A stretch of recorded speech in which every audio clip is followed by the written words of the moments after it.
Apa yang terjadi antara Rusia dan Ukraina? Sebelum masuk ke pembahasan, saya akan ajak kamu traveling ke Rusia dan Ukraina terlebih dahulu. Untuk sedikit mengingat dan menambah pengetahuan dasar kita tentang kedua negara tersebut, without further ado, let's go!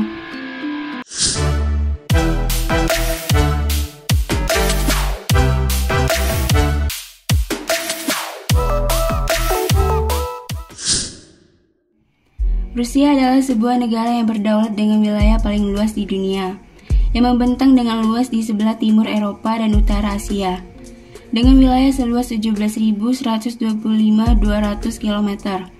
Wilayahnya mencakup 1/8 luas daratan bumi. Penduduknya menduduki peringkat ke-9 terbanyak di dunia dengan jumlah sekitar 146 juta jiwa. Wilayahnya membentang sepanjang Asia Utara dan sebagian Eropa Timur. Rusia memiliki 11 zona waktu dan wilayahnya terdiri dari berbagai tipe lingkungan tanah. Dari barat laut sampai ke tenggara, Rusia berbatasan dengan Norwegia, Finlandia, Estonia, Latvia, Lituania, dan Polandia. Ekonomi Rusia menempati peringkat ke-12 terbesar menurut PDB, nominal dan ke-6 terbesar menurut keseimbangan kemampuan berbelanja tahun 2015. Sumber daya energi dan mineral Rusia terbesar di dunia, menjadikannya produsen minyak dan produsen gas alam utama di dunia. Negara ini adalah satu dari 5 negara senjata nuklir yang telah dikenal dan memiliki cadangan senjata pemusnah massal terbesar di dunia. Presiden Rusia saat ini adalah Vladimir Putin. Ia menjabat dari 2012 hingga sekarang.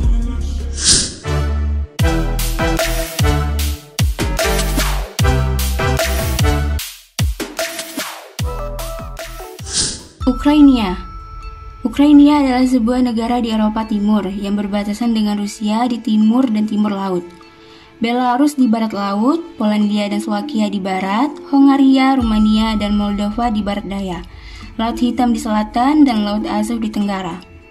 Ukraina dan Rusia sekarang ini sama-sama memperebutkan semenanjung Crimea yang dicapok oleh Rusia pada tahun 2014.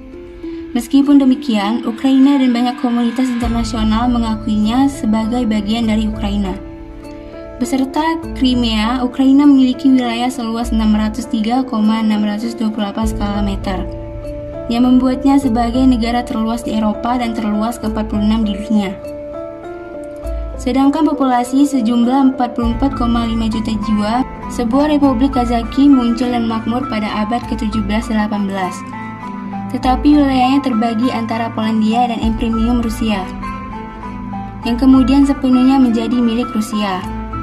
Dua periode kemerdekaan yang singkat terjadi pada abad ke-20. Yang pertama menjelang akhir Perang Dunia Pertama, dan yang kedua adalah pada masa Perang Dunia Kedua. Tetapi dua periode ini berujung pada takluk dan menyatunya wilayah-wilayah Ukraina ke dalam sebuah Republik Soviet.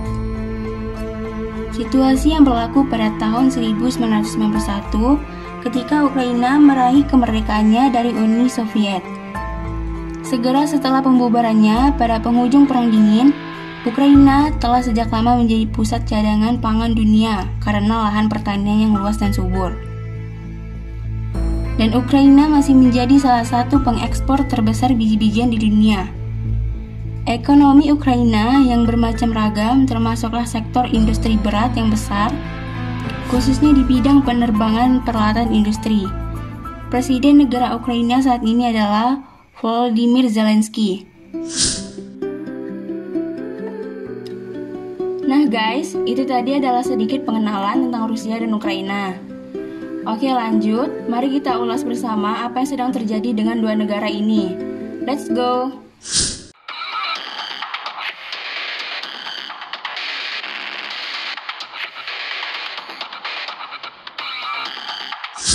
Rabu 23 Februari dalam pidato Rabu malam, Presiden Rusia Vladimir Putin mengatakan bahwa operasi militer khusus akan dimulai di Ukraina.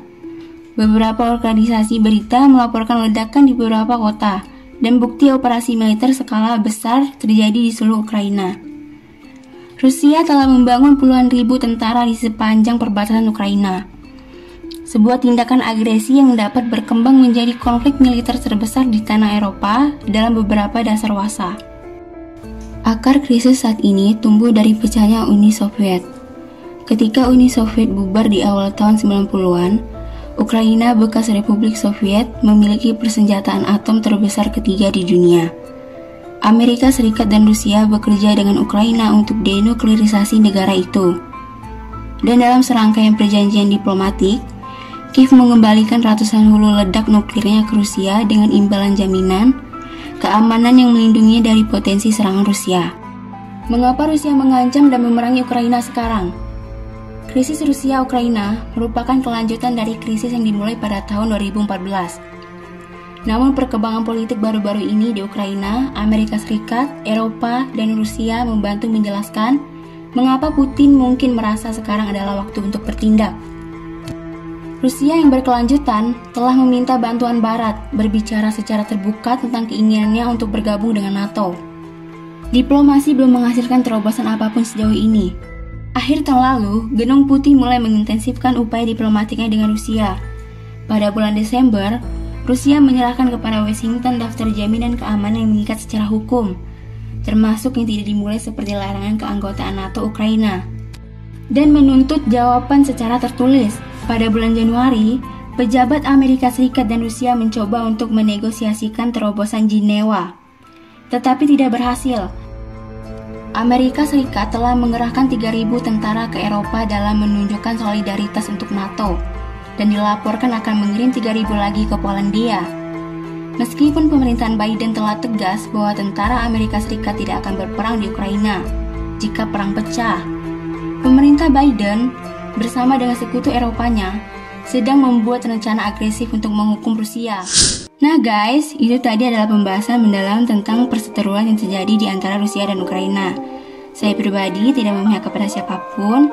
Yang kita semua inginkan adalah sebuah solusi terbaik untuk tercapai kesepakatan perdamaian antara kedua negara tersebut. And see you on the next video. If you like this channel, please subscribe, give a like and comment to help me build this channel together.